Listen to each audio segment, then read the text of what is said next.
Welcome. We're making this call on behalf of City to City Europe, and it's our vision to see a movement of the gospel in the cities of Europe. And to that end, City to City doesn't believe that it can or should be a replacement for the local church, but wants to support the local churches and leaders. And one question that many people have right now has to do with children. And so our topic today is redeeming the time with our families during Corona or during a time like with Corona. We've never had a time like this before. So I'm here today with Stefan Puss from Frankfurt, Germany, and the director of City to City Europe, and also with Tiago de Cavaco, Yeah, pastor of you're good. You're good. Igreja de Lapa in Mhm. Lisbon, Portugal. And it's great to have you here, both of you guys. Thank you. Hello. Thank you for having me. Hello, everyone. So, Tiago, I'm going to start with you. What concerns do people have in your church right now about their families? Yes, so it's everything brand new because I think I can say that no one thought that we could live an experience like the one we are living right now. And so we are here at LAP in Lisbon. We are a church full of young couples with young kids. And so last Sunday, it was the first time in our life that we had to to to decide not to go to church. And so everyone, I would say that everyone is still kind of trying to understand what it takes to live in a time like this. And so we are just, I don't know if we have strong opinions about what should we do. We are kind of expecting to see what it takes to just live this season. Mm-hmm. So the kids are at home for both of you, Mhm. and for some people that's really new to have the kids at home. Uh, so their kids maybe used to be going to school or kindergarten or daycare. What kind of tips can you both? We'll start with Tiago, but what kind of tips can you give for those who want to use this time well as believers? So thinking about my family, I would say that there are at least two things that I believe that in some way it's not such a surprise having to spend so many time together. Why? First, we homeschool, and so in that sense, we are kind of it's not that unusual for us to spend so many time together. And then we came from a 6 month sabbatical, and we were outside Portugal. We were in the United States, and then for 6 months we lived together almost all the time.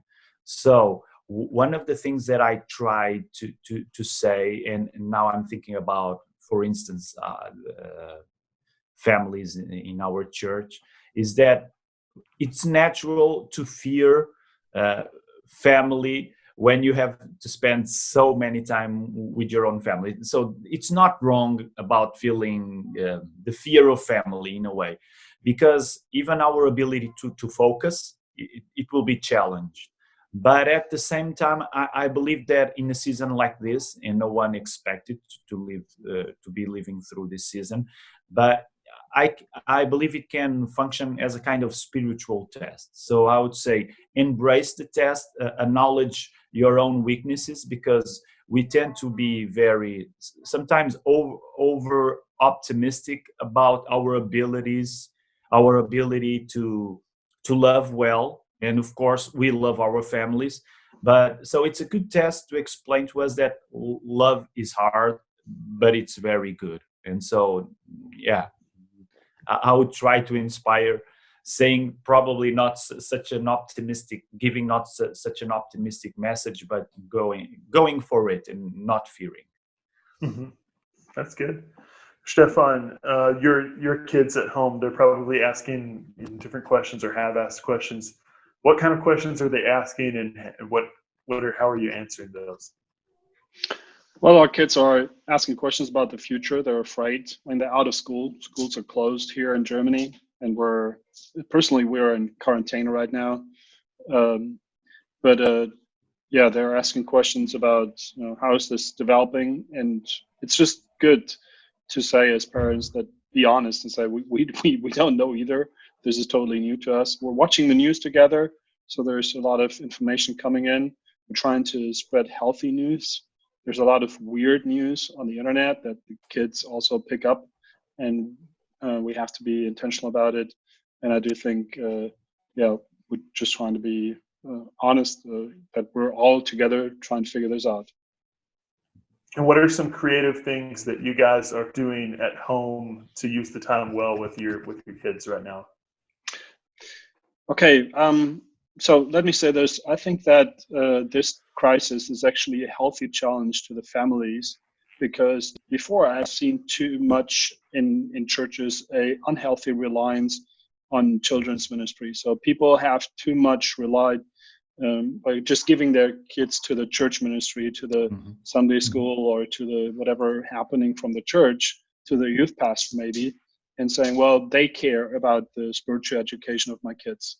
And I think this challenge is actually good, because it peels back something that is actually the responsibility of parents, and that is to be the first ones who are intentional about spiritual development of their kids. So I think that's actually a good challenge. And for us personally, as a family, we're trying to be creative in the very simple things. So having regular prayer times, reading Bible, praying specifically in moments when news are coming up. In this time, we're watching a lot of movies together, because that's what you can do.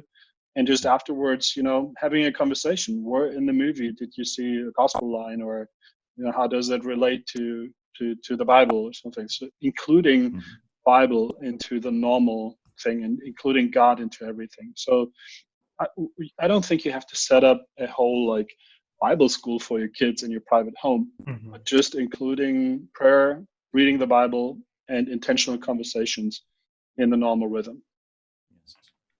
Yeah, Tiago, last question. So how do you teach your kids about the Bible and bring the gospel in without making it feel like a religion class in the public school?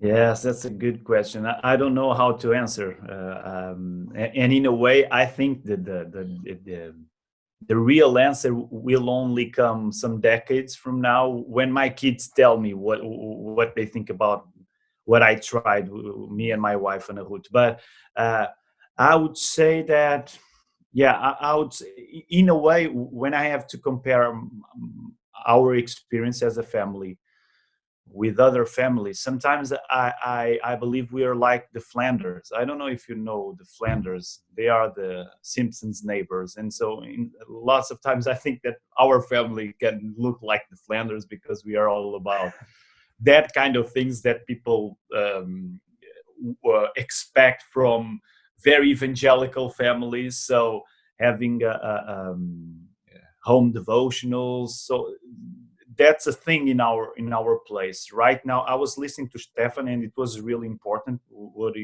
he was saying. For us, for instance, it's trying to play more table games and things like that, because our routine is already in a way, it looks already very religious. And so our effort, it's kind of the other way around. So we are spending even more time together, and we want, just like Stefan was telling us, we want to apply what the gospel is to this particular season.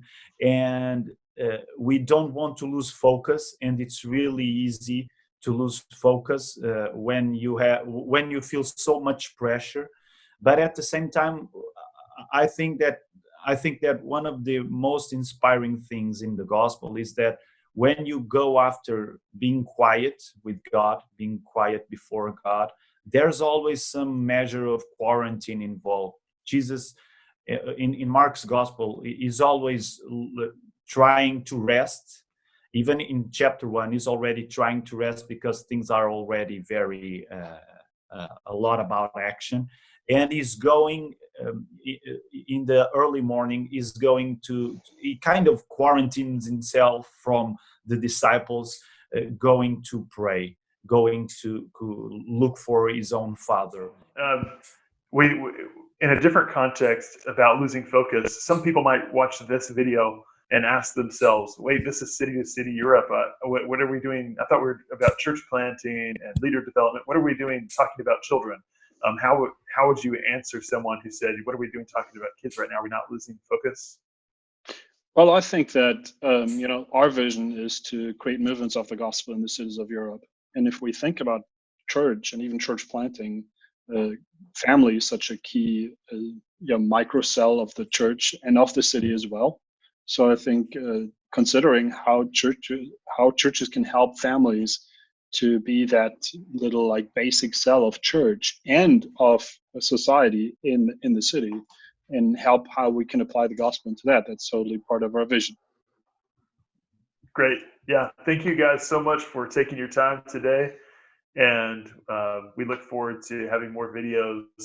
And if you haven't checked it out yet, go ahead and go to citytocityeurope.com/connect, and you will come to different live streams and some resources that can be helpful for you or your church.